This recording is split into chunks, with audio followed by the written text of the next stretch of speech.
اللهم يا رفيع الدرجات اللهم يا رفيع الدرجات الله أعوذ بالله من الشيطان الرجيم بسم الله الرحمن الرحيم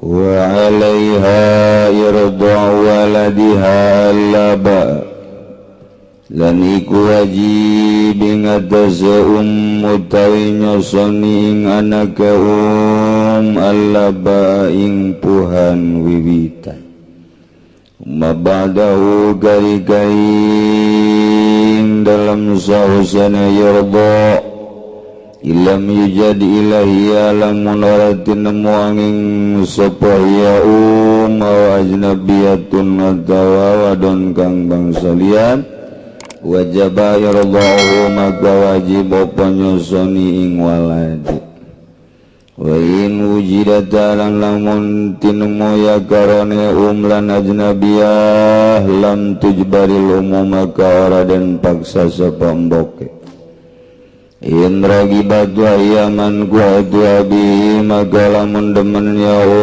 malaika iku kang dan tikah dening bapane ya walad Allahumma wa fil asai maka iku tetap kadua ya abi utawi nyegaing ing dalam munggu kawal asa kudu ngucap ingsun alasa oleh salahu manuha utawi kalasa maiku aranana ikut tetap gaduh abi utawi nyegaing asaha walaktaruna lan wisnuhekun wingkau sabba ulama kekabe wallahu alam lan uti Allah iku kang maha uning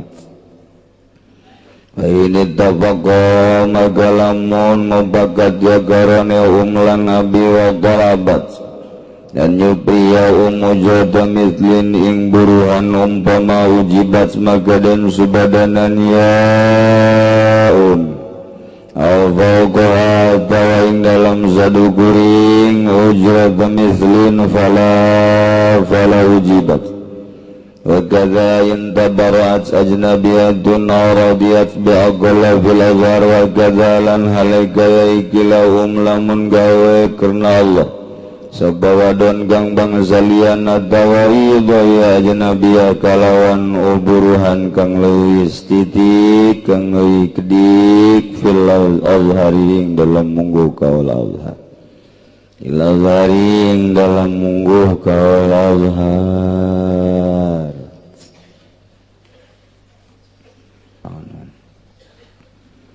Pertanyaan bagi kalau kita investasi uang pada usaha tertentu, misalnya usaha tempat pembibitan, peternakan, sekaligus pemotongan daging sapi atau kambing dengan pembagian keuntungan setiap penjualan daging tadi.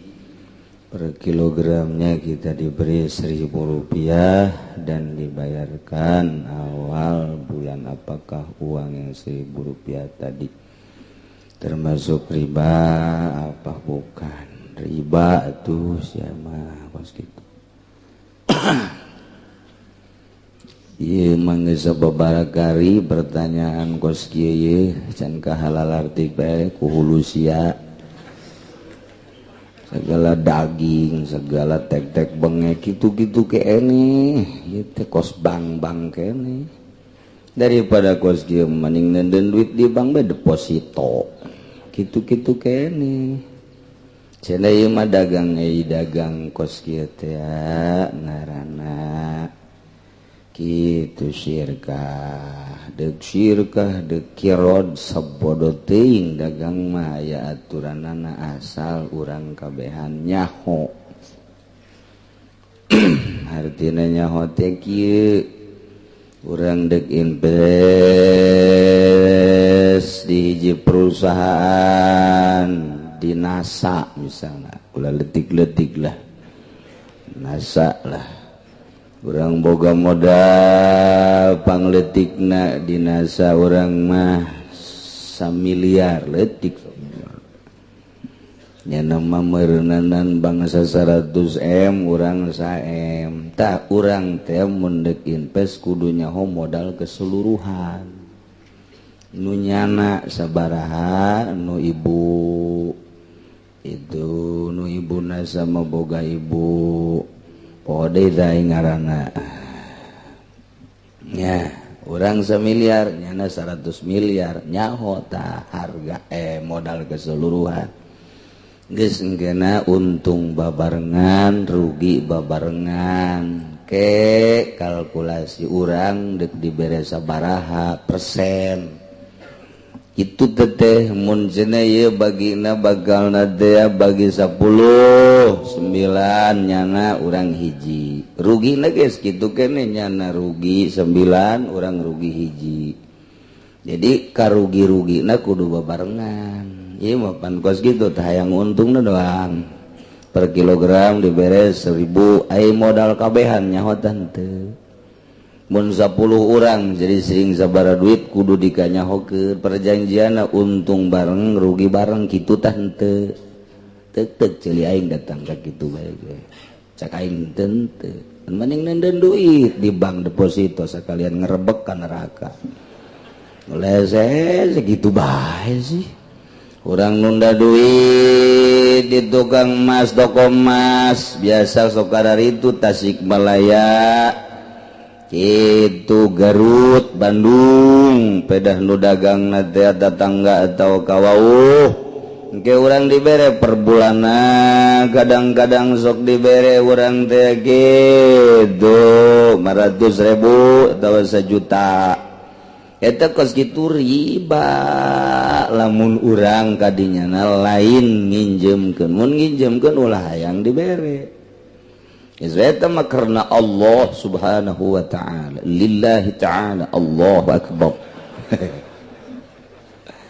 mun hayang untung atuh kudu pasini ye kula boga modal ye cek tukang emas ayu orang babarengan ayu sabaraha dinya modalan ye nukula ye adalah 100 juta tah nu bapa sabaraha kudu dikanyahokeun nu tukang emas tah sabaraha ayu urangna doang mah nu nyaho itu teu jaho riba ngaranna ieu kudu nyaho nu bapa sabaraha nu kula mah 1 miliar oh kula mah 100 geus jadi engke pembukuanna tiap bulan kudu dikanyahokeun ku kabehan pan babarengan dagangna manya babarengan nu nyahona tukang emas doang urang henteu ih pikir atuh ku hulu sia ai babarengan kudu nyaho geus kumpulan nih 100 sebulan sekali atau seminggu sekali penjualan poe anu tanggal sekian ieu sekian ieu sekian tuh jadi sebulan keuntungan sekian nya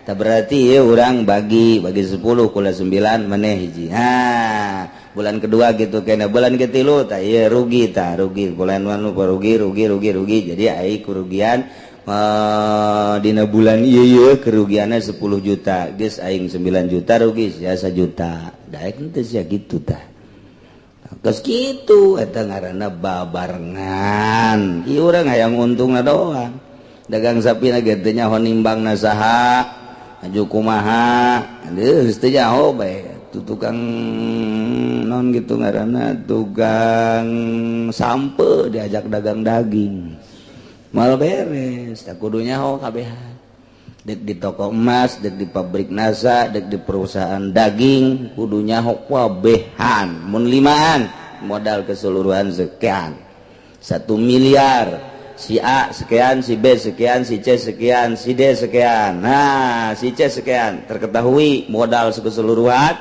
ti A, B, C, D, E tah kanyahoan kuari ndek bagi kumaha itu geus untungna bareng rugi bareng ieu mah pan lain unda duit di toko emas sebulan ngalir giliran rugi bae dicokot pan duitna Pak gara-gara lah ya mesti kabulu bahaya cenah ya duit cokot embung rugi mah embung rugi eta kos kitu riba geus dikieu-kieu ge riba bae kajian kumaha kecuali nuturkeun sakumaha tadi saya punya hutang sama orang tua tanpa diketahui oleh kakak dan adik saya sebelum sempat bayar kedua orang tua saya telah wafat bagaimana cara saya membayar hutang tadi atau harus diserahkan kemana? Gampang, kadiekeun bae aingkeun. Ahli waris nah tuh lantaran eta termasuk tirkah, jadi bagikeun ke ahli waris, bayarkeun heula, aju bagikeun ke ahli waris. Kemudian misalkan saya punya hutang emas 5 gram ke Ki Umar tahun 2010, tahun 2011 saya mau bayar tapi Umar minta diganti sama uang dengan harga emas sekarang, apakah boleh menurut agama? Permintaan waktu menang baik hutang emas ngan ku emas deui. Mun tadina 10 gram bayar 10 gram deui. Tahun kamari hutang 10 gram ku ari 10 gram. Kabeneran hayang ku duit bae tinggal diduitkeun bae sabaraha duit. Ya geus kitu mah teh mah geus babarina ge babarina deui. Geus beres.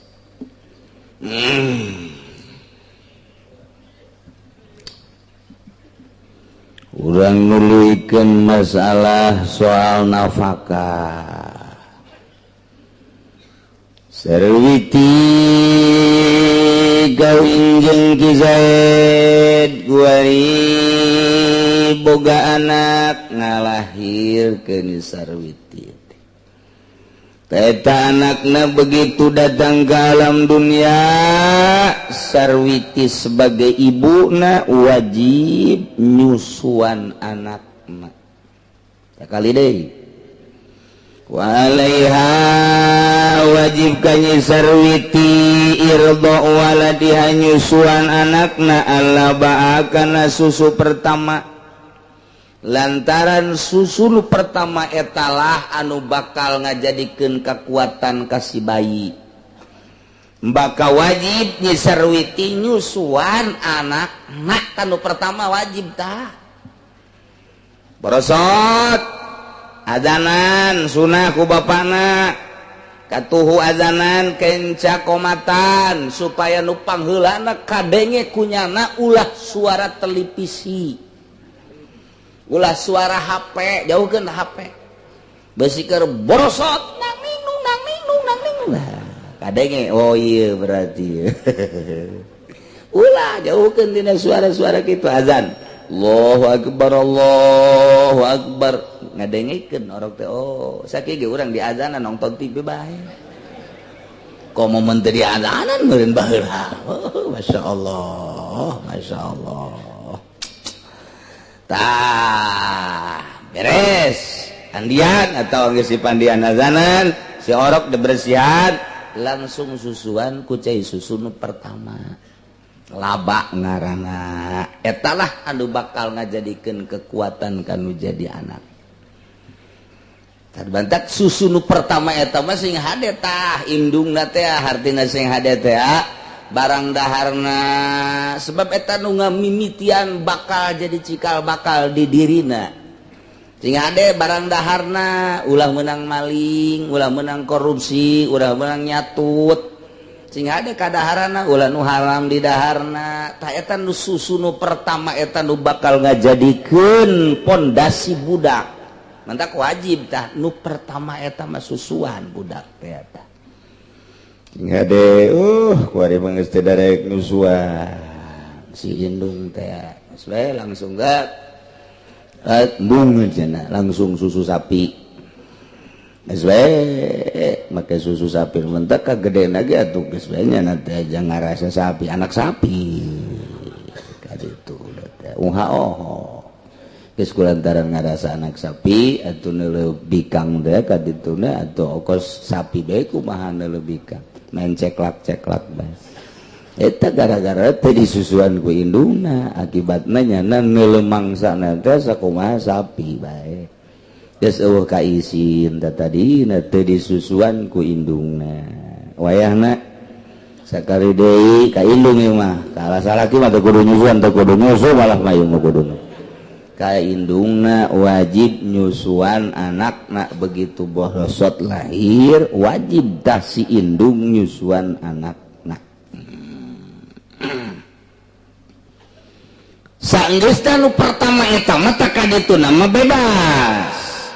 cuma badahu sabada nyusuan anak manu pertama ilam yujad ilahiyya au ajnabiyatun wajaba irda'uhu lamun sasa kecuali indungna neangan nurek nyusuan nu sejen lain cara di Arab lain cara di Eropa lain cara di Timur Tengah babari neangan anu kuli nyusu tadi urang jarang panu kuli nyusu tah kulantaran hese indungna teangan sakadar indungna dok wajib diteruskan ku indungna disusuan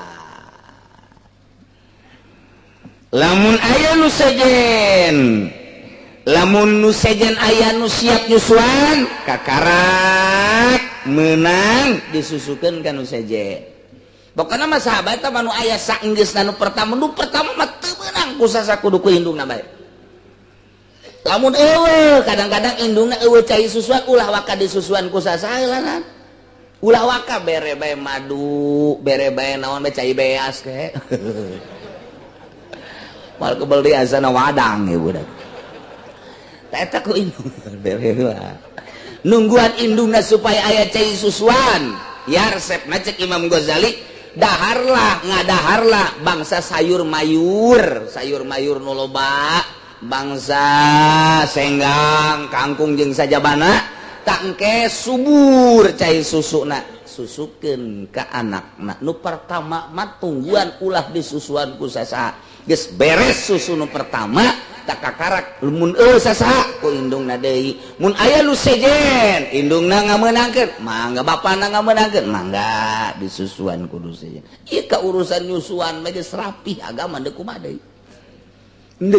deui Masya Allah ini jadi masalah teh kuari mah ieu ngalahirkeun ieu nu jadi masalah teh asana bidan cukup jangka neraka kos kitu bae teh teu puguh teu karu di USG padahal normal lantaran lamun normal mah cukup ku 1 juta 2 juta tapi lamun di sesar mah 8 sampai 10 juta sedangkan rumah sakit teh ngejar target eta tah nah maka disalahgunakeun USG tinggal USG urang mah urang bodoh urang lembur teh nyaho malang teh nyaho nyungsang teh nyaho ari-ari naik ka luhur geus teh nyaho we disingseun waduh ini kalau seminggu lagi tidak lurus nah ini harus disesar geus ceurik bae utang hitung bae aset nu aya naon ieu sepeda kempes warung bangkrut asana ya kontrakan can di aduh bingung bae ngabingungkeun jelema cukup bidan teh dokter teh tah jangka neraka mah nyingsieunan jelema bae cukup gara modar ge gara iya tuh emang kumaha gitu kubu batur ge keur bingung mudah-mudahan salamet Masmat kadituna maca surat Maryam, kadituna maca surat Yusuf, kadituna maca surat wasiqal ladzina ittaqau ila jannati zumarah hatta idza ja'uha wa futihat abwabuha. Eta ditiupkeun ku bapakna kana leungeun diusapkeun kana beuteung. Beuteung diusap sing ada beuteung. Nang geus salah aing ngomong. Sakali deui beuteungna. Besi kieu ge dibaca diusap ka handap pan cek pamajikan handap caki uci ge aing ban nu jadi tatagonan tah masyaallah eta abeh babari kadituna maca wasiqalan surat Zumar terakhir surat Zumar kadituna haza hatta idza ja'u wa futihat abwabu hatta aya wa futihat abwabu hatta faul wa futihat abwabu wa qala lahum khazanatu assalamun alaikum tibtum fadkhuluha khalidin tiupkan ka dia fut terus usapkeun ka pamajikan urang ti luhur ka handap ngusapna abe babari maksudna abe babari kaluarna baca deh bismillahirrahmanirrahim syiqal ladzina taqau ilal jannati sampai tadi fadkhuluha khalidin tiup usapkeun tuh ai jampena babari ai mah USG gitu di USG waduh ini tali ari-arinya di atas ini disingsieunan kecuali serius masalah guys tapi ieu 99,9,9 deh nyingsieunan wayahna lah coba urang sambil neangan duit sebagai dokter sebagai bidan sambil urang nulungan Allah maha uningan malah mah kudu cara madukun baheula manok bagus jasa ieu mah tenang bae masalah kayak disangsurkeun ku umat dilempengkeun eta ngangeunaheun kanu hamilna ulah boga pikiran kuku manok ya ieu mah geus bagus jasa tinggal nungguan waktuna doang tuh geus nikmatkeun jasa ngeunaheun tah jeung madukun mah baheula teh kos kitu barang loba bidan WSG waduh ini mah udah kalau enggak besok ini bahaya udah saya sarah aja disingsieunan geus sababaraha macemnya sieun nya teu boga duit kapan geus macem-macem jasa ta eta teh nyingsieunan kitu teh doraka gitu masyaallah na di akhir zaman mah beuki canggih beuki sararieun baheula mah madukun diusapan digedog diluruskeun masalah nok di meja bagus padahal mah aya masalah tetep di bejana masalah ke ku emak dibantuan mana salah kina di tengah heujeun pamajikan anu ngalahir salakina anu ngaheujeun ngabantuan ceknya mah naon barunan kos gitu jadi tenang madukun baheula dukun paraji nenangkeun entek ih tara renang bae masalah gua Imam Sesar mikiran anak kedua aduh anak pertama ge disesar empan jeung anak kedua ieu kumaha tuh loba ku ari anu kabingungan masyaallah mudah-mudahan dokter-dokter jeung para bidan-bidan dibere hatena terbuka ku Gusti Allah sehingga bisa nganasehatan ka pasena bisa nenangkeun ka pasena bisa digawena sesuai jeung aturanana sehingga menang ridho Allah subhanahu wa ta'ala ngeunaheun biasa muncak bidan teh ja bagus nanaon geus iraha meuleus geura datang we geus kadecan meuleus mah teu kudu kitu pangeunaheun tah ke bae cuma lain ini harus segera wah ini bahaya cek teh datang maka rumah sakit teh ieu teh itu diimpus henteu dan nungguan heula ini baru pembukaan satu tapi ini udah pembukaan satu udah tidur aja ada di situ 5 poe pan HS teh lain saya aku nunggu dibayar ceknya nama naon mun HS di mushola mah bebas mana eta mah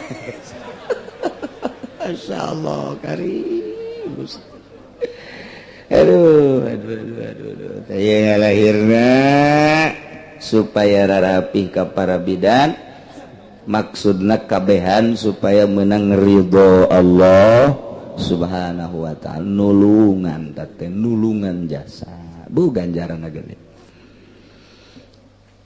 lahir maka wajib indungna nyusuan anakna nu pertama eta nu kaduana katilu dan selanjutna mun eueuh sasangan aya indungna dong wajib indungna nyusuan atau aya nu sejen nah ieu terserah besi endek dikanu sejenkeun cara di Timur Tengah di Arab atau di Eropa ge loba nu kuli nyusu nah ieu dipersilahkeun wajib disusuan wa in wujidata tadi malamun wasasa ilahia kecuali indungna wajib indungna nyusuan sasaha ila ajnabiyatun kecuali awewe nu sejen sasa ngan aya ge nu sejen dong wajib nu sejen nyusuan sebab mun teu nyusuan domadarat idror ngamadaratkeun cek syariat bisa maot mun teu disusuan wa in wujidata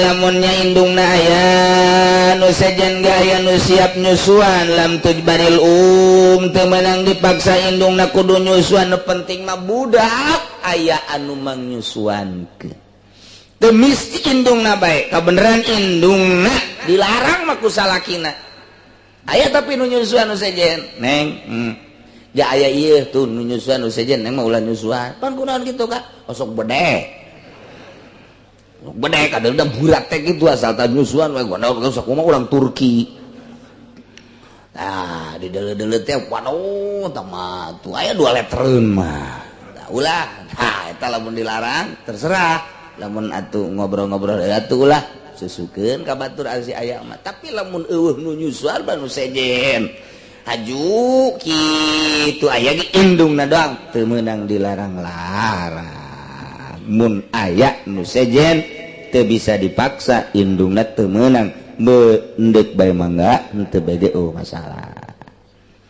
bayeun gibat wa yaman gua tu abi mun nyanana hayangeun si indungna nyusuan resep pisan ka anak rasa deudeuh rasa cinta sedengkeun indungna teh termasuk nu ditika ku bapana eta teh tadi palahuman wa pilasoh meunang kanu jadi bapana ngalarang pamajikan asli nah ieu dilarang ulah nyusuan geus bikeun bae kanu sejen teu naon kos kitu aya 7 kabehan tapi cekaul aso laisa lahu man uha teu meunang kanu jadi salakina yane ka bapana eta budak ngalarang indung budak tina nyusuhan wa sahahul aktsarun disahihkeun kaul nu ieu ku seueurna ulama wallahu a'lam.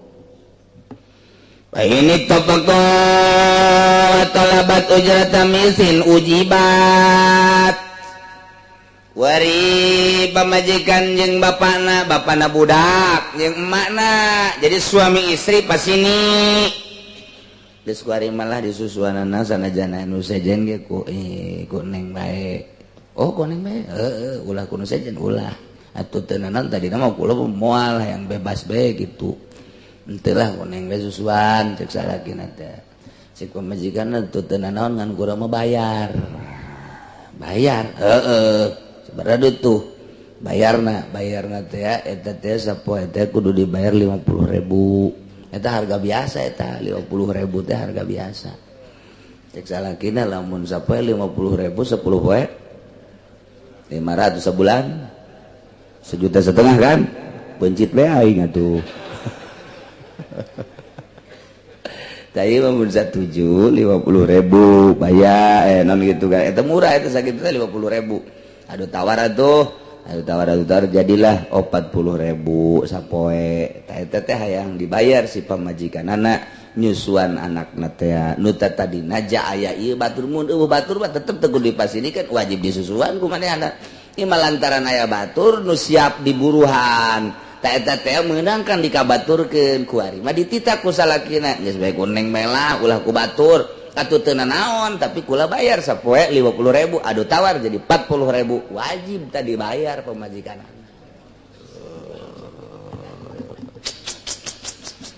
gitu ya sehingga deh kebaliknya aja yang minta bayaran deh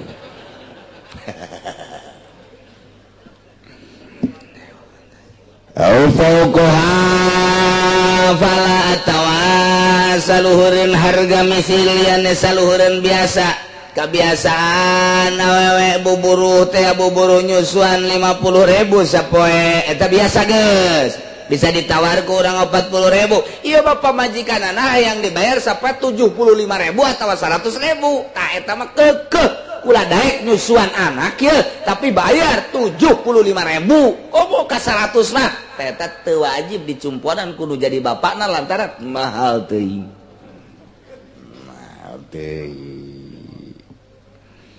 wa kadza in tabarrat ajnabiyatun radiyat bi agol fil azhar kitu kene seperti indungna in tabarrat lamun gawe karena Allah deungeun awewe tatanggana awewe kawauhna tawa deungeun nya siap menyusuankeun karena Allah ka eta teh dipersilakeun sakumaha kos indungna bae auradiat biakola tawalido ku harga nu leuwih saeutik tibatan harga umpama harga misilna 50.000 tapi nya maridoeun tapi nya nama siapeun ku harga leuwih saeutik batan 50.000 cukup bae cekna 20.000 mangga teh teuing tina ujroh misil nu tadina 50.000 ieu mah geus 20.000 bae mangga wajib lain mangga wajib diijabah kuno jadi salaki naku bapak eta budak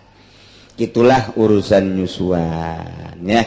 Mantak kurang ke pemajikan kudu bager lantaran pemajikan geus mangyusuankeun anak kurang. Pamajikan atuh ka urang kasalakina kudu bager lantaran nyana diurus kudu jadi salakina. Geus silih bala lager mantak naon jeung moal kebel ieu di alam dunia mah. Geus lamun salaki bager ka pemajikan, pemajikan bager ka salaki, begitu maot ka salalorga kabehan pan indah jasa. Masyaallah. Coba mun salakina galak jasa jeung pemajikan nama sabar, pemajikan anak ka sorga, salakina ditinggalkeun. Ka puntennya kula mah ka sorga ti heula. Ji panatu sia meninggalkeun aing atuh bongan kakak baheula sok nampilingan kula. Ditumpakan ongko ditampiling ongko ban kula. Ayo mau kula mah jadi ditaka ditu ku malaikat ka sorga. Ji atuh kakak ditinggalkeun atuh kumaha kakak bae teh mah dadah cak pemajikanana. Bo budak didadahan ka sorga. Ih panu kabina-bina entak wayahna kanu jadi salakina bageran si pamajikan. Pemajikan ge bager ka salakina moal karabel deui urang teh bakal ninggalkeun dunya. Wallahu a'lam bishawab. Billahi minasy syaithanir rajim. Bismillahirrahmanirrahim. Walau alqahulan lamun nibakeun ya si wong ing sakhos bimain mugrikin ing dalem banyu kang ngerem fadaqamahutun maka nyaplok ing sakhos apa hutun iwak banyu wajabal kisos fil azhar maka wajib apa kisos ing dalem mungguh kaul azhar. Gairi mugrikin atawa banyu kang ora nangirem fala kisos. Walau akrahu lan lamun maksa ya si wong hu ing gaira lakotlin ing atase matayani falaihil kisasu maka ikut tetap ing atase wong al kisasu falaihi maka ikut tetap ing atase wong al mukrih utawi kisas. Wa kadzalal mukrahi fil azari wa kadzalal halika ya ikilah yajibul qisas alal mukrahi ing atas kang den paksa ing dalam mungguh kaul azhar. Fa'in wajabati diat uziat maka lamun wajib apa diat uziat maka den bagi rata ya diat maka den bagi rata ya diat.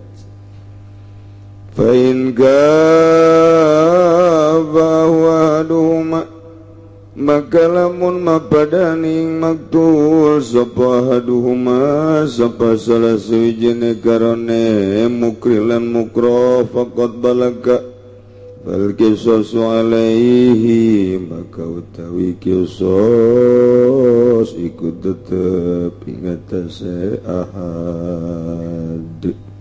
Fal kisasu alaihi maka utawi kisos ikut tetap ing atase ahad.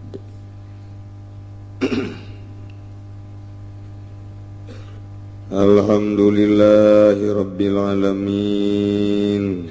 Dina minggu ieu loba anu laporan hiji laporan muludan di masjidna masing-masing, nomor kedua ngabesan.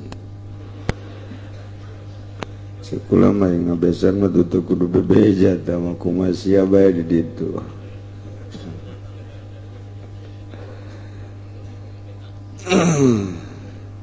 Urang mah alhamdulillahirabbil alamin masih keneh sempet ngahadiran ngaos lantaran urang mah nu ngondang eueuh duit teu boga di imah pemajikan yang geus kolot ningan ngaji we. Minggu kamari menang danana alhamdulillah 23.035.000 23 juta. Minggu nu kamarina deui 27 juta. Alhamdulillahirabbil alamin. Kamari mah hujan, anu minggu ieu mah henteu hujan mangan loba nu ngabesan. Masalah. Urang bacakeun heula Fatihah nomor kahiji meninggal dunia Haji Sakri bin Sinan dari Selasa malam Rebo Pasirangdu.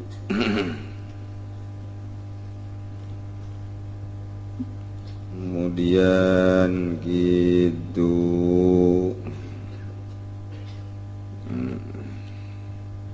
saya Haji Muhammad Zikri Apandi bin Haja Siti Suara almarhum Haja Siti Mainah binti Sadun, almarhum Haji Zainuddin bin Aswad Cigombong Bogor, untuk almarhumah Rohayah binti Haji Mansur telah wafat Sabtu pagi, Kampung Rawa Berem, Haji Harum bin Haji Hamim, Haji Johari bin Samaah. Kemudian almarhum kedua Haji Misi bin Ali, Hajah Aminah binti, keluarga tokoh Mas Tabran. Kemudian Al-Badha Hapuni bin Haji Abu.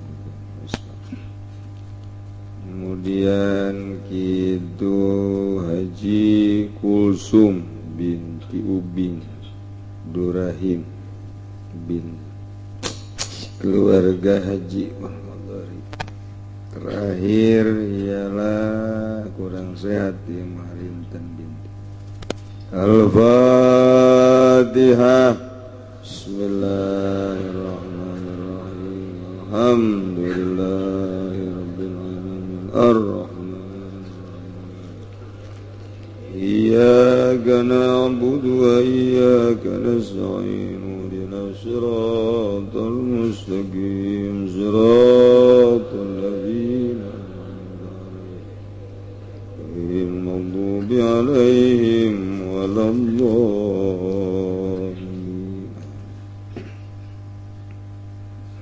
Yoma badan aros kumaha lamun daging akikah dipake haol keluarga menang atawa henteu menang teu nanaon. Ieu menaros kumaha anak kula naon ekah anak kula dagingna dianggo salamet ibu kula sarua jeung tadi kumaha meunang dan teu naon ekah nya pake salametan sakalian ieu bae sakalian lain sakalian pelit ka batur teu naon dibagikeun keneh dagingna. Alhamdulillahirabbil alamin. Dina minggu ieu urang puteran kaopat nu insyaallah sabulan deui kurang urang bakal ngayakeun mieling jeung diri urang mengenang seorang kutubul aulia ialah nunggeus kamasyhur di mancanagara Sultan Aulia Syekh Abdul Qadir Al-Jailani qaddasallahu sirrahul aziz. Babacaanana besi pohoan mun ngadenge seorang manusia agung mun Kangjeng Nabi shalawat sallallahu alaihi namun para sahabat make taraddi radhiyallahu iwal hiji Sayyidina Ali make karramallahu wajhah lamun ulama make rahimahullahu ta'ala lamun para wali make qaddasallahu sirrahul aziz atawa quddisa sirruh lamun tukang main gapleh tamalla'anahullah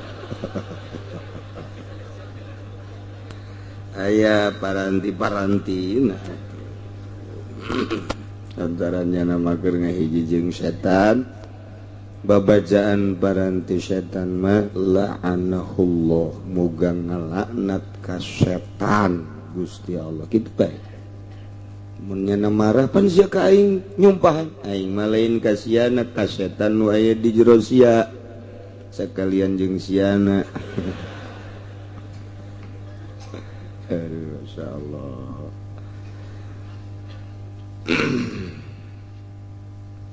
Urang neruskeun materi pengajian urang tentang jiroh angel yang magang geus bab ieu mah panjang dongengna lantaran ke nyaritakeun kisosna nyaritakeun diatna pembagianana dan lain sebagainya ialah undang-undang Islam nu kudu dilaksanakeun di negara Islam supaya silih kadeudeung jeung silihnya terjadi ulah silih rusak ulah silih sigeung ulah silih aniaya nu manteg Allah geus leuwih ngatur leuwih nyaho kana aturanana sehingga urang selaku manusia tinggal nuturkeun aturan-aturan nu nyieun manusia. Urang dijieun ku Allah, Allah mere aturan melalui Al-Qur'anul Karim nu diwahyukeun ka junjunan alam Kangjeng Nabi urang Kangjeng Nabi Muhammad sallallahu alaihi wasallam tinggal nurut tuturkeun Kangjeng Nabi urang kitabna Al-Qur'anul sakitu bae geus ulah make aturan-aturan manusia ieu mantap luar biasa. Dia make aturan manusia paeh, make aturan Allah paeh. Mun kitu mah kaluar ti aturan Allah urang moal paeh. Los kaje. Mantap cek Allah besi siarek maksiat ka aing heg bae. Sadaekna sia asal ulah cicing di bumi aing. Teangan ku sia bumi salian buatan Allah. Mal banggi tuh. Geus kurang kumaha deui Allah. Lamun urang ngalenyepkeun sasadar-sadarna. Coba ge merenung urang teh. Aing dijieun ku Allah, dihirupan ku Allah, dirizkian ku Allah. Engke bakal babalik ke Allah bakal ditanya salila hirup urang ku Allah tanggung jawab aing di hareupeun Allah kumaha mun aing teu make aturan-aturan Allah renungkeun sakitu bae ge beuh luar biasa bakal ngerenyed hate mun kitu mah make aturan Belanda bakal panjang umur mengitu mah make aturan Amerika bakal nambahan umur hegae tapi dah umur geus dibatas tapi hirup urang pakai aprak-aprakan keluar ti aturan Allah akibat tidak keluar ti aturan Allah kos kieu lah bentuk manusia bangsa Indonesia khususna umumna di negara-negara sadunia. Terus kieu cak Allah ulah mabok cak Allah ulah zina cak Allah ulah maling cak Allah ulah korupsi ta eta teh kaluar ti aturan Allah awas cak Allah lamun sia teu make aturan aing heuk di dunia na teu diterapkeun aturan aing moal kebal deui modar sia balik ka aing tanya sia ku aing siapkeun pertanyaan jawaban pertanyaan Allah melalui malaikat namun di sebuah negara urang ya negara demokrasi henteu nerapkeun Al-Qur'anul Karim tinggal sabodo engke paeh los RT ada sia duh memehna geus disia-sia ada sia ukolot bae di sia-sia kada sia muringkak pulu urang padahal mah lah sapira kolot artinya moal dikukumakeun man ieu malaikat Zamadiah geus nyekelan rantai bae kada sia teh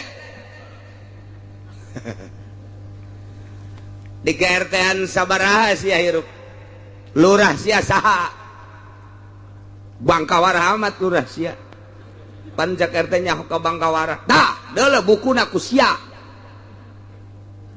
camatna saha sia bupatina saha sia gubernur konde apa kopeah sia menteri sia presiden sia saha duh cek RT teh nyangageun sadaya-daya lain sadaya-daya sia ngaji henteu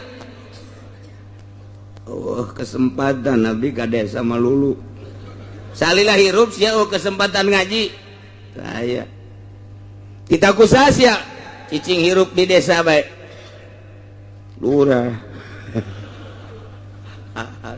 geus teu bisa kumaha panggil presidenna make henteu nerapkeun Al-Qur'an apa eueuh informasi Al-Qur'an aya malah Al-Qur'an aja dibaca di musabakohkeun kula teteh nu ngabiayaanana ge lain kula artina negara ku kula dikondisikeun tajuk kunaon teh diterapkeun isi kandungan Al-Qur'an atuh bongana menteri keputusan desa MPR jeung DPR pusat ngelolana kos kitu ayo di mana ieu urusan-urusanana kok bisa diputus kitu di daerah tingkat 1 gejak gitu DPR aja ku bupatina disetujui emang dititahna ge ku bupati ieu geus acak-acak atung ku sebab henteu neundeun aturan Al-Qur'anul Karim na ieulah bakal disidang masyaallah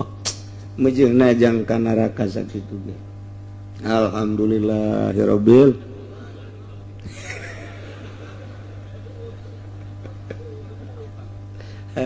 ieu sakadar supaya nyaho bae jamual ieu moal negara urang dek dirobah supaya jadi negara Islam lain moal jauh melung lain eta teh kudu perang berarti urang micen HAM demokrasi dek neundeun aturan fikih baik Imam Syafi'i Hambali Maliki yakni Al-Qur'anul Karim ieu teh lain lalagan perang meureun saparo bangsa Indonesia kojot paeh kitu keneh Amerika ge malodar bae sarua bae ngan ieu mah nyaritakeun teu nerapkeunana Al-Qur'an ta eta teh bakal disidang gitu mentek ulang ngomong ku ari besingke dipanggil ku malaikat Zabaniah haja uci maju aduh sia dititipan ilmu Al-Qur'an pan ku Gusti teh pernah teu disampaikeun Abdi mah moal ngajawab Gusti izin abdi mah besi salah aju eta bae tah Haji Makmun gerokeun hanya nyana bae tah cak Haji Makmun kabeneran kula ngabesan cenah eta tah eta ditanya ke nyampaikan apa henteu ulama nu dibere amanat Al-Qur'anul Karim pernah nyampaikan pernah mana saksina nah loba nah ieu mah aman berarti lamun ulama teu pernah nyampaikan malah ngadukung penuh kana aturan-aturan manusia ieu mah bareng sia jeung bupati bareng sia jeung RT kiai tinggal kiai udang-udangna segede bakul los didinya we dihijikeun di bendera Golkar menuju jembatan Shiratal Mustaqim ngaguling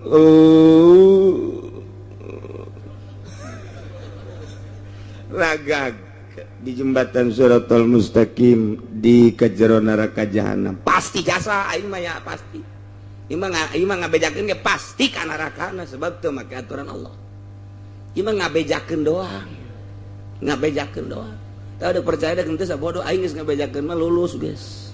Jadi di akhirat tah maju aja uci. Ka mana? Ka mana bae guys?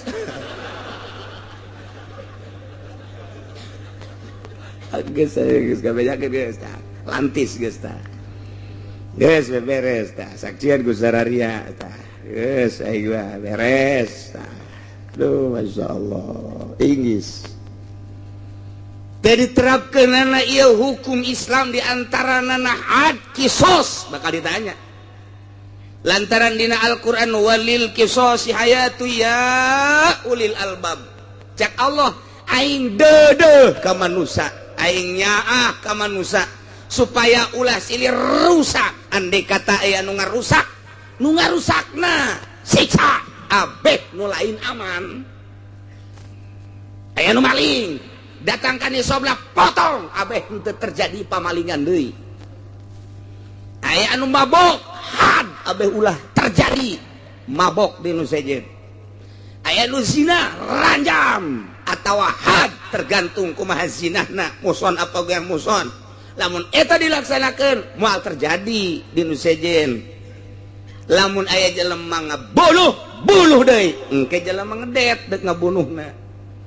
terjadilah saling hormat engkena tah eta teh hukum nang aing teh nyieun sia bumi jeung langit nang nyieun aing nyieun aturan laksanakeun ku sia teu dilaksanakeun awas wa man lam yahkum bima anzalallah fa ulaika humul kafirun jelema nu teu ngahukum make hukum Al-Qur'anul Karim hukumna disadaun kompetkeun sakompet daunkeun jeung kafir teu mana tempatna kafir di mana kafir tempatna di mana tempatna kafir berarti iya RTB lah halanan kita simpulnya kos gitu tah iya supaya nyaho doang geus nyaho mangke nyana merenung di kamar sorana je aing kumaha nyai apa eureun bae kitu je sabodo sia aing mah geus ngabejakeun geus ieu mah sakadar ngabejakeun tah wa malam yahkum bima anzalallah faulaika humul wala bajasa faulaika humul zalimun dan lain sebagainya tewak nah dia maling naon maling kotok wow menyon banget menyon irung menyon mata geus sekadar maling kotok doang tewak ya maka dasi sabaraha ieu 10 triliun isuk naik kapal udara tuh masalah acak-acakan di negara urang teh duit 1 triliun negara duit sosial ti jamaah haji bae jamaah haji Masya Allah aya jumlahna teh 3 triliun kuari terkumpul ti dana sosial jamaah haji 3 triliun mentak dek ngabangun gedung engke di Mekah di Jeddah seluruh jamaah haji engke bakal masuk ke gedung Indonesia di Mekah bakal nyen gedung lamun diizinan ku negara presiden nanya dana nanti mana terkumpul 3 triliun tapi sampai saat ini belum tanda tangan. Dek dikumakeun geus ulah loba diomongkeun teh mah duit kos kitu mah. Engke bae RT bere bae. Cek RT sia aing ka neraka ongko dibere henteu. Ente mah rugi jasa. Pokoknya ti camat ka handap mah rugi bae geus. Ti camat ka handap beneran ieu mah. Nya ka neraka nya teu dibere geus eta mah. Camat lurah teu kabere nya namun teh. Ti bupati ka luhur. Waduh. Lain letik-letik dan. Panjenengan kiai nyaho. Sia masuk kaju ka jero kitu itu. Mal diomongkeun ku aing teh nyaho mah. Emang kiai udah jadi pengurus haji geus meureun. Eta dana lain letik-letik. Oh, nu dikorupsi mah geus teu kudu dicaritakeun nu dikorupsi. Ieu mah keun bae ngan hartina teu make aturan Al-Qur'anul sabodo sadaekna ngan engke isuk pageto paeh. Iyalah bukuna bakal dicokot ku malaikat Zamadiyah ditingali. Iyalah pecinta HAM dengan Obama, Bill Clinton, Bush dan Kennedy. Nah iya bakalna ieu sekedar jang merenung begitulah engke kaayaan di akhirat. Ieu supaya ngaji urang nyangkut teu make aturan Al-Qur'an. Malah ayeuna mah geus bahaya kamari ieu mah NU masih bercokol di negara. Keputusan-keputusan hukum teh hasil daripada muktamar NU. Kuari mah kitab NU na geus ditilep. Nu ngaran Raudhah geus teu meunang dibuka, Tuhfah geus teu meunang dibuka. Cukup dengan kitab-kitab Wahabi atas nama PKS. Mun hayang nyaho bos kitu teh. Didukunglah ku Muhammadiyah.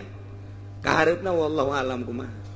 Nu mantak Gus Dur harita datang deui ka kula aju nelpon bantulah NU Kiai cek manehanana cobalah peduli terhadap NU. Emang kenapa Gus? Waduh ke depan anu mantak sering ka dieu nyana ngalengis nitipkeun cobalah ikut serta di NU Pak Kiai sebab kedepannya tah ieu ku hari nyata tolak tilu baheula mah selama NU terus-terusan ilu di negara didenge ku negara lain sekedar ikut serta tilu warit 3 jadi 1 muina menandatangani padahal muina ma'ruf amin ya rabbal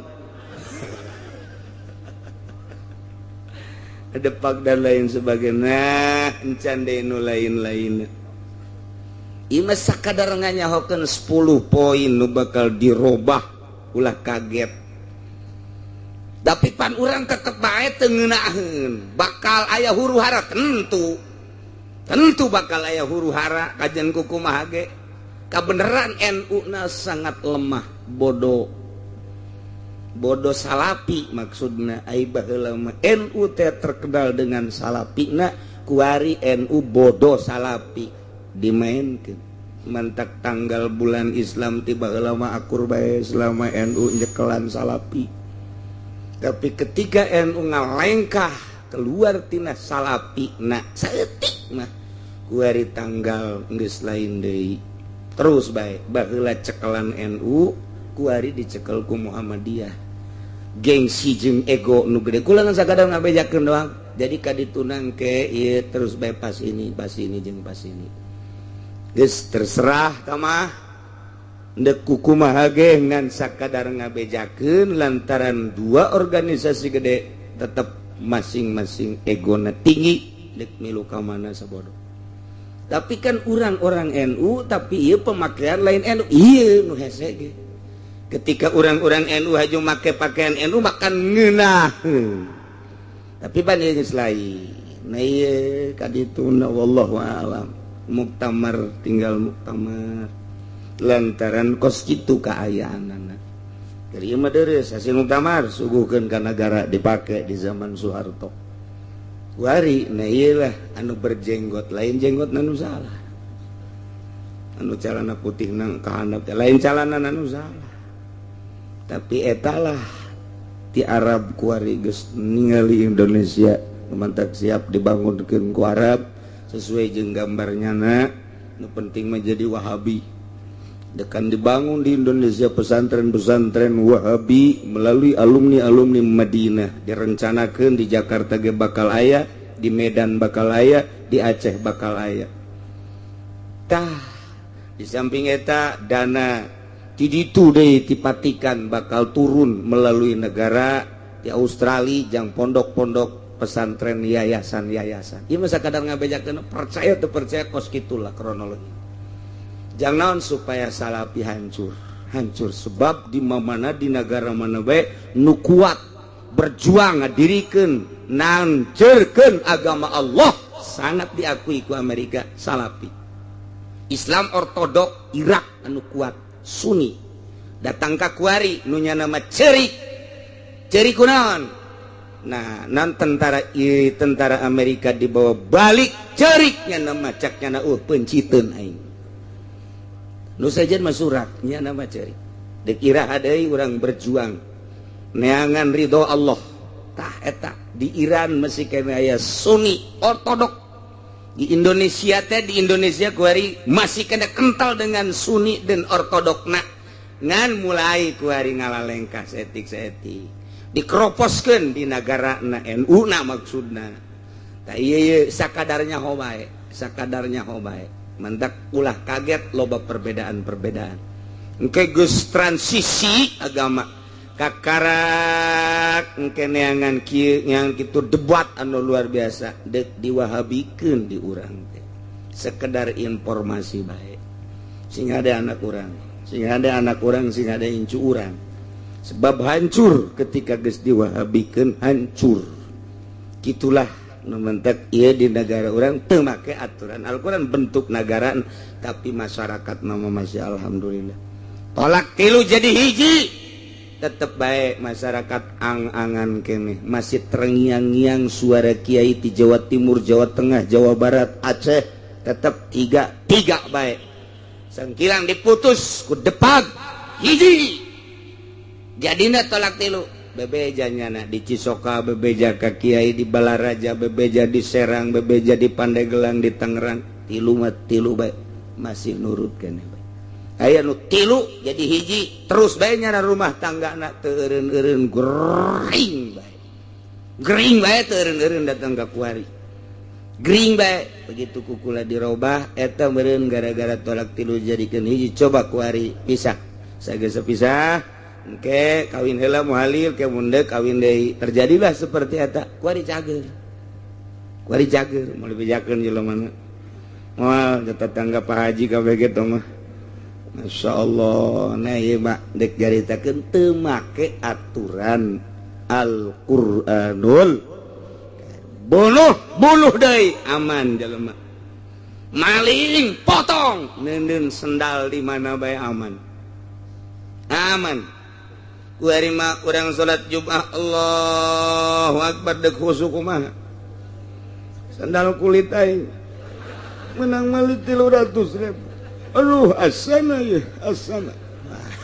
dek khusuk kumaha salat urang di masjid atau di musala maghrib Allahu Akbar bismillahirrahmanirrahim mio asana ye nu geus memio aduh geus kumaha teu aman jasa Gusti Allah.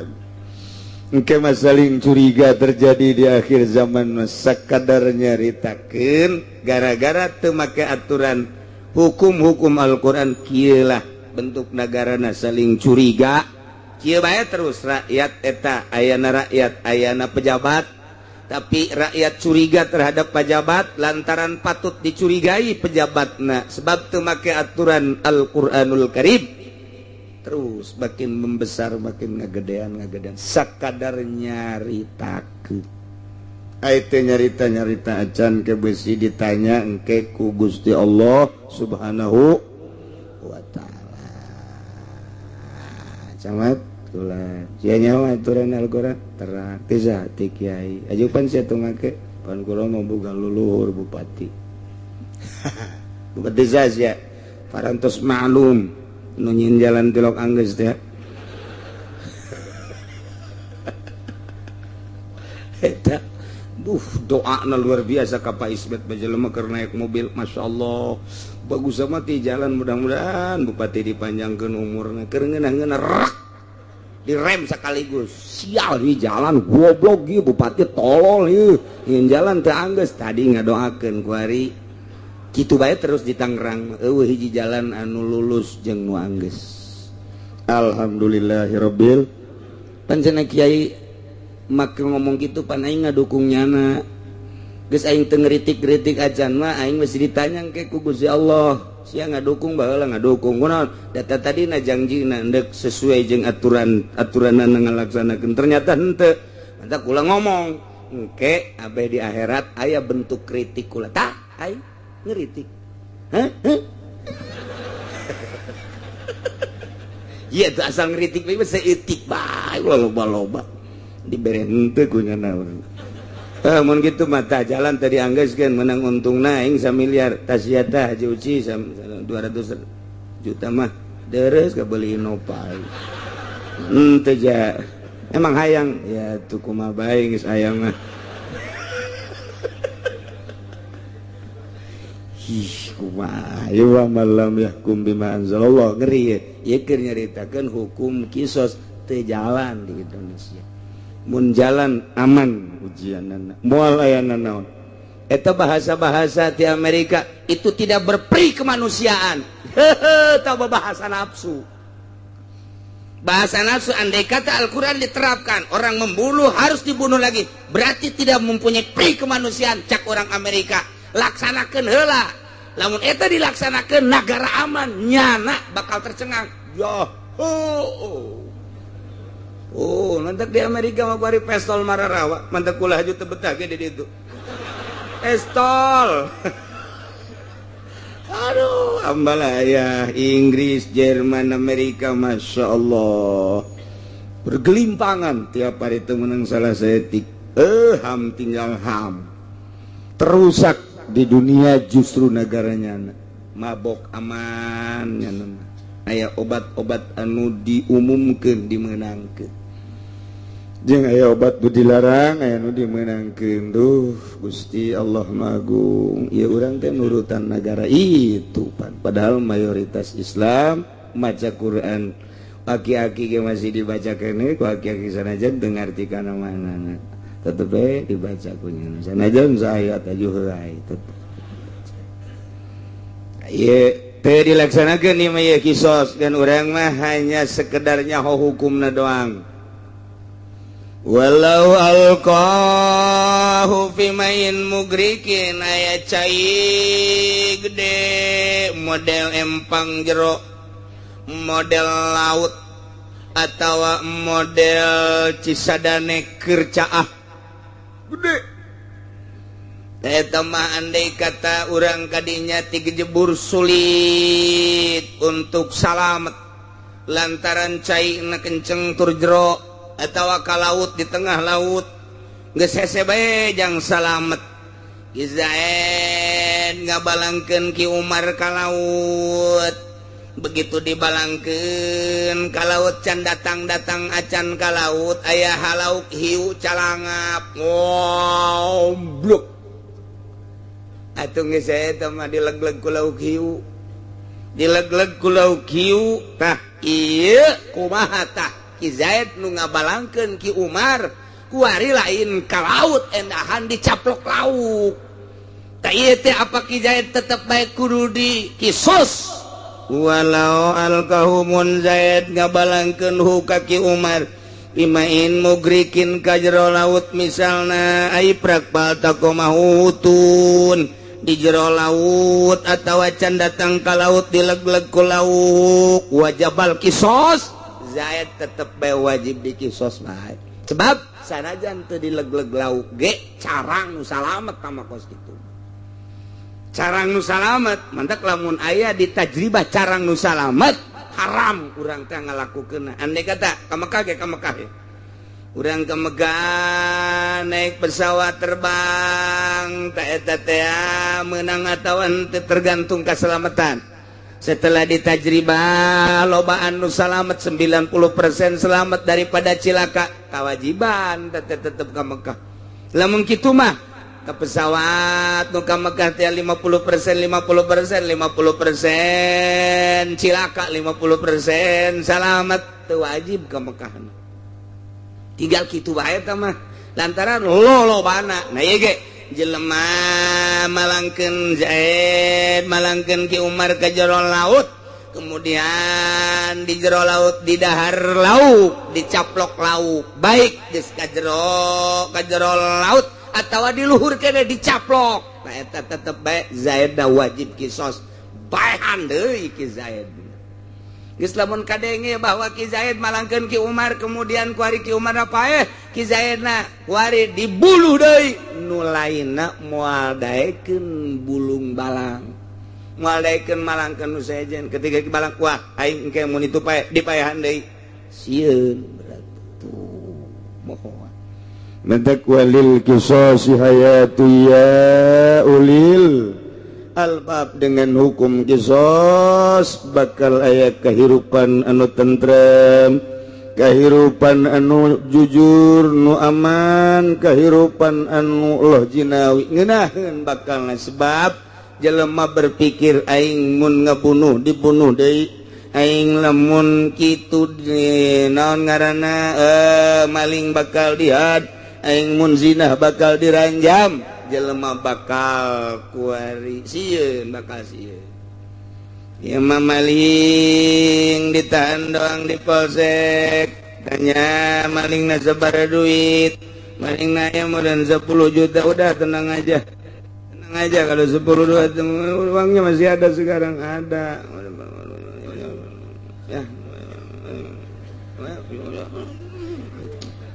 ya udah guys beres keluar deh panjenengan kok kitu dong sia mah teu ngarti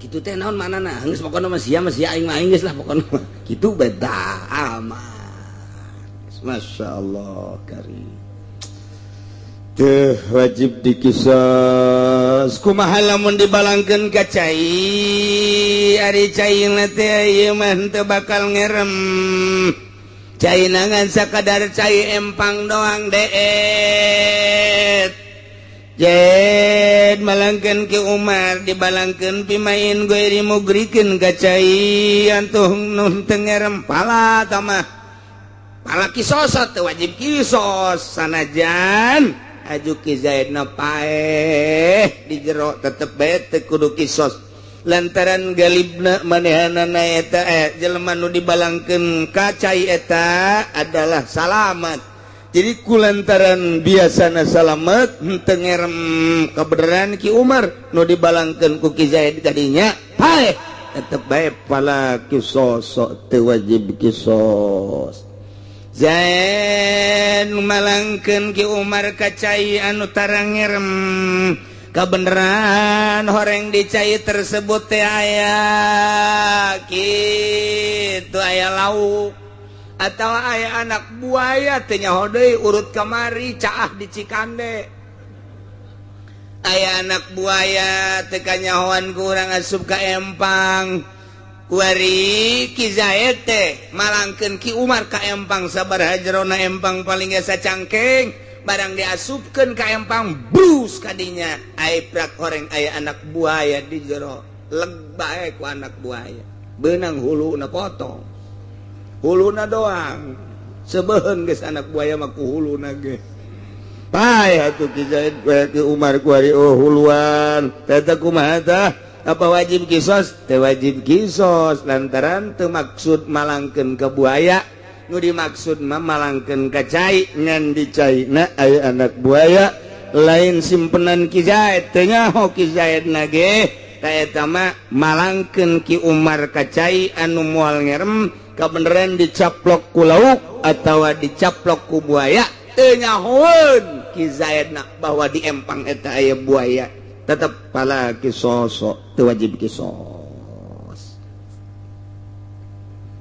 Zaid guari boga musuh ngaran Khalid nah aing greget jasa ka Ki Khalid sial jasa ta budak limbah aing dicokot aing tiapan hirup didinya meuli mobil aing bisa ngabangun imah aing kadang-kadang nyatuni anak yatim aing teh enajan tama formalitas doang ge gegedena mah hayang meuli mobil ngan supaya maju be haju yatim ge dibere ku aing itu keneh fakir miskin eueuh masalah geus Allah tabanu mah uninga kemudian kitu ieu limbah aing disikat ieu waduh kuki Holid sial teh nyahoun anak jawara aing meureunana mulai kuki jahit diasah belati set tanya ku pamajikan ngazanaon Kak belati anu teh diasah jang naon mencit embe nyawa aya bae ka dieu ramona nya embe ramuan loba omong sikap pencet sia tuh kakak masuk aju kitu nah kebal aing jadi gunakeun ilmu aing tileletik belajar pencaing can orang ngaleg-leg jelema ka ya naon entak geus sok loba omong sia limbah sikat batur lah Kak geus jeung saya aturan-aturan Allah ulah loba omong sia ana aing bisa nyandung teh ku limbah apa majikan geus teu berdaya Wari Zaid ke Tanjung Priuk berhadapan dengan si Hercules. Sini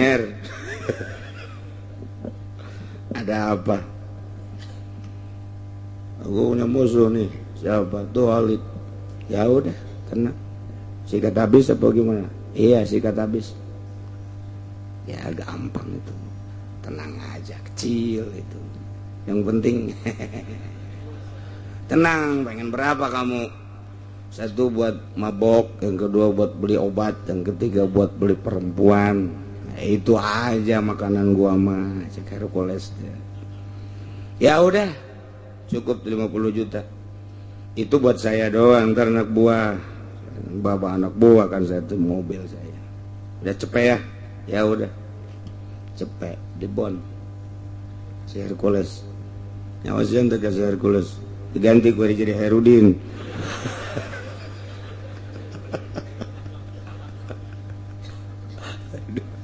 Eta geng Jakarta eta geus pernah ka dieu nya silaturahmi. Tah kuari Ki Zaid ngabon siher.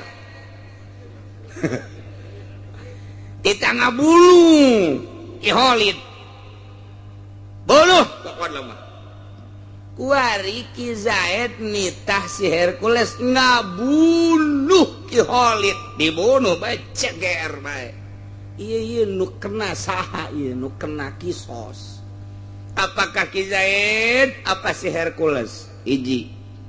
Atawa ieu mah kieu bae Ki Zaid boga musuh Khalid lantaran libahna dicokot. Aduh, aing boga babaturan Ki Umar. Mar ka dieu sia. Aya naon? Ndek datang ke mana sia ngadukung aing sebagai friend masih mah kan friend atuh heuh pan aing masuk nginum lagi 7 up orang kampung aing kokotaan gos gitu eta ndek datang ke mana sia demi kawan demi friend ai kitu aya naon ieu ulah ngomong kitu pangbunuhkeun tuh saha Khalid. Ye, kebunuh teh pan bersiko sia pan babaturan aing ku aing di rokokan sia, kadang-kadang di biran sia ku aing, kadang-kadang sia hayang awewe tuh di kawasan pan aing nu ngaduitan. Dipuri ke didinya pan sia dibelikeun ku aing 50.000 hutang harita. Lain dibelikeun teh hutang mah. Loba jasa ya ambalaya ku ari ieu apem masyaallah ambalaya. Di Pasirawi di kawasan loba di dia dipuri ge alhamdulillah. Sararial jasa geus puguh tambah aya di ditu mah dicitra mah wow eta mah biang kabair tah mah di dinya mah dilingkung-lingkung kudu kitu moal kebal deui di dieu aya Sumarekon nah geus eta mah geus wallahu alam kaharepna. Ieu mah keur carita bae moal bisa ditahan-tahan da mah hakikat mah da gerak Allah. Ari syariat nama atuh ieu jelema nu bangka warahna nu bakal jadi siksaeun Allah. Tah ieu mah keur carita moal bisa ditahan ku ari geus di kitu bebas-bebaskeun bakal jasa setahun deui bakal mulai pembangunan. Nah sia ku aing pan sok diberean bae wayahna pangbunuhkeun ji embung lamun embung sia ku aing sia nu dibunuh cipa kitu amat sih ayo sia ieu belati geus herang kieu lamun ku sia teh dipake ngabunuh ka Walid sia ku aing nu dibunuhna lah tu masalah limbah lain masalah limbah kitu pokona mah paehan ku sia Zaid maksa kaki Umar supaya maehan ki Khalid kumaha mun kos kitu tah lamun tadi mah bonan ke lain deui masalahna teh mah panderi si Hercules make orang tunda heula di Tanjung Priok di Tanah Abang heula nanti ditu ieu mah Ciki Umar bae mah masih lokal kene ieu mah can asup nasional ieu mah can asup nasional ieu mah aya kumaha teh sia daek teh sia paksa sia ku aing mun teh sia na ku aing do dibunuh walau akrahahu lamun Zaid maksahu kaki Umar ala kotlin titah ngabunuh Khalid kuari ki Khalid dibunuh ki Umar atas paksaan ki Zaid benang kuari kubuser